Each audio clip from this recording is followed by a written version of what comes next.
ఐటీలో ఎంట్రీ కావాలా? Trainee software engineer గా అజా కోడింగ్ ట్యూటర్ లో 2 వీక్స్ ట్రయల్ పీరియడ్ లో వెంటనే చేరండి. ఇన్‌స్టాగ్రామ్ పరిచయం, ఆ తర్వాత ప్రేమ, పెళ్లి, అంతలోనే దారుణ హత్య. గత నెల ఇంటి నుంచి వెళ్లిపోయిన ఓ బాలిక కోసం కాలిస్తూ ఉండగా తాజాగా మృతదేహం లభ్యమైంది. ఇంతటి దారుణానికి కొడిగట్టింది నమ్మిన వాడే కావటం ఆశ్చర్యంగా ఉంది. అతని కోసం తల్లిదండ్రులను కాదని కుటుంబ పరువును సైతం పక్కన పెట్టి బయటకొస్తే నమ్మిన వాడే నమ్మక ద్రోహం చేశాడు. సైకోలా మారి ప్రాణాలు తీసుకున్నాడు. ఈ దారుణ ఘటన హైదరాబాద్లోని మియాపూర్లో జరిగింది.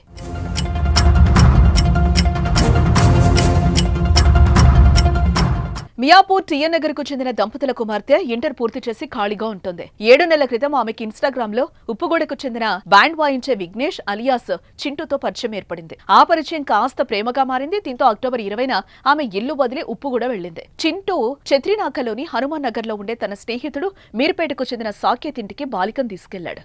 అయితే స్నేహితుడు సాకేత్ కు అప్పటికే వివాహమైంది. ఇల్లు చిన్నదవడంతో నలుగురు ఉండడం సాధ్యం కాలేదు. దీంతో అందరూ మీర్పేటలోని శ్రీదత్త నగర్ లో ఓ ఇంటిని అద్దెకు తీసుకున్నారు.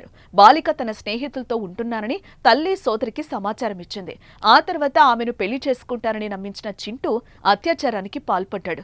పెళ్లికి ఆమె ఒత్తిడి తేగా అద్దెగదిలోనే దండలు మార్చుకున్నారు.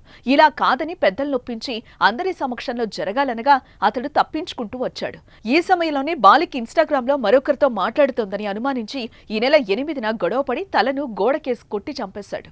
అనంతరం సాకేత్తో కలిసి ద్విచక్ర వాహనంపై శ్రీశైలం జాతీయ రహదారి తుక్కుగూడ సమీపంలో ప్లాస్టిక్ వ్యర్థాల పరిశ్రమ తుక్కులో మృతదేహాన్ని పడేశాడు. ఎవరికీ కనిపించకుండా చెత్తతో కప్పేసెళ్లిపోయారు.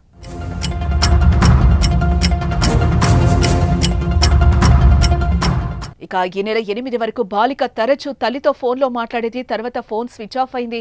చింటూ ఆమె తల్లిదండ్రులకు ఫోన్ చేసి బాలిక తన దగ్గర లేదని, ఫోన్ పనిచేయట్లేదు, మీ ఇంటికి వచ్చిందా అని అడిగాడు. 2 రోజులు గడిచిన కుమార్తె రాకపోవడంతో తల్లిదండ్రులు 10న మియాపూర్ పోలీసులకు ఫిర్యాదు చేశారు.